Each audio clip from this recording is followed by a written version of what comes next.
Indiana Congresswoman Victoria Spartz. Congresswoman, great to have you on. So I know you heard what Speaker Johnson just had to say. What are your thoughts on this continuing resolution?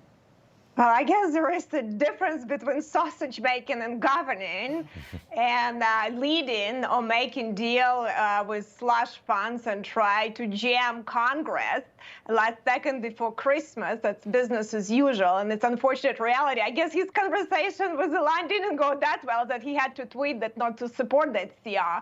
I understand we have a reality, but unfortunately we haven't been governing for a while, and that is not governing. This is punning the issues and making deal to appease Democrats, not even talking to Republicans. You know, Congresswoman, obviously, as I mentioned to the Speaker a few moments ago, very slim majority now, very slim majority in the next Congress. 2 weeks from now, he's the vote to hold to nominate him or name him as Speaker again. Do you think this could ultimately cost him his gavel? I think a lot of Republicans, even on the moderate side, now questioning his really leadership and questioning really does it have a strength to govern? Is he going to be easily rolled, and how he's making deals? So I think it's probably he should be more concerned that he's trying to act, but ultimately we'll have to figure out. We need to deliver on the policies next Congress, very important policies for President Trump, because this is our chance to save this republic. And I truly believe next year and two reconciliations is the only chance we have. And if we don't show that we can govern and deliver in the codes through Congress great things that President Trump is going to do, that they have actual longer-term effect, then we're going to fail, and people will be very upset with us. Congresswoman, I do want to ask you about your decision to dedicate your time to aiding the Department of Government Efficiency. You say that you will not sit on any committees or participate in the Republican caucus because you want to focus solely on DOGE. Walk us through your plans.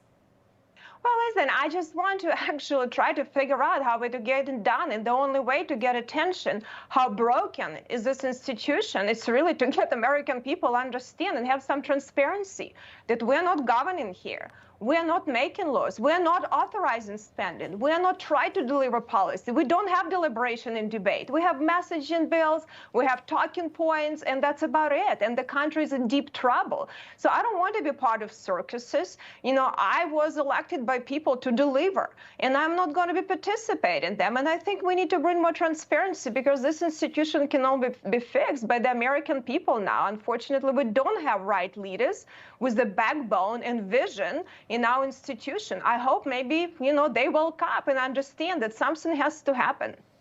We were joined earlier in the program by Oklahoma Senator James Langford, and he's one of the founding members of the DOGE caucus. He debuted 2 bills to kickstart waste cuts before the president even enters office. What are you looking for from DOGE?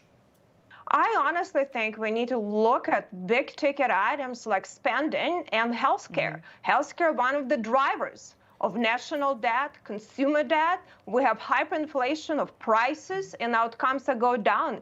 And a lot of Americans don't get the right health care. And we need to make sure that we can bring innovation and stop subsidizing monopolies, oligopolies in Washington, D.C. I mean, I sat down and actually shared with the speaker, in an hour, I found 3 trillion waste, fraud, and abuse in health care. And this is really where the problem, and people are getting fed up with that. So I hope I'll have strong allies, and I think President Trump is appointing a lot of great people that are not afraid, and I will help them to make sure that we get these things through Congress, because we cannot legislate through executive orders. We have to put laws in the books, because that brings stability, predictability, but it can bring real reforms. And we need to make sure great things that President Trump and Vivek and Ilan and other people in his administration try to achieve actually will get in the United States Code, because then it will matter.